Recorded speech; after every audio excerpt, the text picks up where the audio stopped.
खबर है कि जिले शाह के भाई अली उस्मान ने पैसों की पेशकश के इल्जाम को रद्द कर दिया। हमें पैसों की कोई ऑफर नहीं की गई। भाई जिले शाह ने कहा, मेरे भाई की मौत हादसे में नहीं तशद्दुद के 22 हुई थी। भाई ने कहा कि पीटीआई के जांबाज कारकुन जिले शाह के भाई ने बोल न्यूज से गुफ्तगू में कहा कि मेरे भाई के जिस्म पर 27 से 28 चोटें थीं, सर की हड्डी टूटी हुई थी। हादसा होता तो टांग में भी चोट लगती। की तरफ से कोई 1 करोड़ रुपए की या कोई ऑफर हुई है पैसों की? कुछ सर अभी तक तो मेरे पास ऐसी कोई इन्फॉर्मेशन नहीं है। हाँ, फादर को भी अलबत्ता ऐसी कोई नहीं, क्योंकि फादर मेरे साथ ही रहे। अभी अगर होगा फर्दर वो खुद बता दें। अगर कोई ऐसी बात होती तो क्या आपके ख्याल में वो आपसे घर में डिस्कस करते? ज़रूर करते हैं, मेरे फादर हर चीज़ डिस्कस करते हैं। क्योंकि अभी सर जो माहौल बना हुआ है फादर के साथ जो मेरा इंटरेक्शन ही नहीं हुआ, क्योंकि परसों भाई की डेथ हुई है और सारा जो कल उसके आखिरी मामला थे भाई के करने में ये मसरूफ रहे हैं। बस इस वजह से बालक के साथ इतना बैठा भी नहीं। आपने जब बॉडी रिसीव की थी तो उस वक्त क्या सूरत? सर बॉडी जब रिसीव की थी मैंने, उसमें ऐसा सच लग नहीं रहा था कि एक्सीडेंट है, क्योंकि एक्सीडेंट में हड्डियाँ फ्रैक्चर होती हैं लोअर लिम्ब से। इतना तो अकल हमें भी अल्लाह पाक ने दी हुई है। हमें महसूस नहीं हो रहा कि कहीं से गाड़ी ने हिट किया हो। उसकी सर की हड्डी टूटी हुई थी, टांग की हड्डी को भी टूटी, गाड़ी ने हिट किया। और जिले शाह के भाई हैं अली उस्मान, जिन्होंने कहा कि एक्सीडेंट नहीं था, एक्सीडेंट होता तो टांग पे भी चोट होती, लेकिन जिस्म पे 27 से 28 चोटें थीं। जाबिर हमारे साथ हैं, उनसे बात करते हैं। जी जाबिर।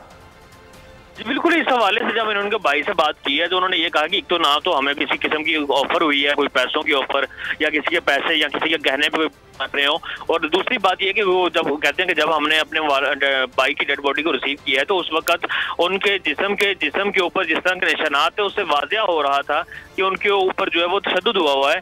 और 25 से 26 जो है वो मुख्तलिफ उनको स्पॉट नजर आए, 3 से 4 स्पॉट जो है वो सर के ऊपर नजर आए। इसी तरह उन्होंने ये क्लेम भी किया कि उनके जो भाई हैं उनकी कोई टांग वगैरह कोई फ्रैक्चर नहीं था। मामूली तौर पर हम देखते हैं कि अगर इतना जानलेवा एक्सीडेंट हुआ था तो फिर उसके बाद जो है वो कोई ना कोई हड्डी फ्रैक्चर होती है कि कोई एक्सीडेंट में, लेकिन इस तरह की कोई चीज़ जो है वो सामने नहीं आई। हालांकि उनके अपने भाई भी जो है वो मेडिकल फील्ड से ताल्लुक रखते हैं और वो खुद भी एक कंपनी के साथ, निजी फार्मास्यूटिकल कंपनी की अद्वियात वाली कंपनी के साथ मुंसलिक हैं, और उनका भी ये कहना था कि वो खुद भी इस हवाले से थोड़ा बहुत जानते हैं। लेकिन उन्होंने जिस तरह की बॉडी को रिसीव किया है इससे साफ पता चलता था कि उनके ऊपर जो है वो तशद्दुद हुआ है।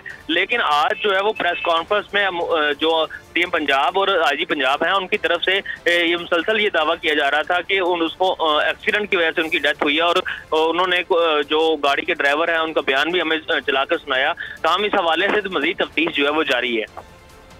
ठीक है जाबिर वखाज में आगाह करने के लिए। अगर आपको वीडियो पसंद आई है तो लाइक पर क्लिक करें। मैं आज शुएब शेख को खास तौर पर दाद देना चाहता कि ये है आज़ादी राय, आज़ादी सहाफत, ये उसकी जंग है। हर किस्म के दबाव के बावजूद शुएब शेख खड़े रहे इस मुल्क की उस सहाफत के साथ जो जमहूरियत का हुस्न है। एक वो सहाफत जो किसी प्रेशर में नहीं आती, जो किसी एस्टेब्लिशमेंट से नहीं खौफजदा होती। ये जो डाकू मुसल्लत किए गए हैं, इनकी रिश्वत नहीं लेती, वो है इस मुल्क की असासा। सहाफत वो असासा बन जाता है।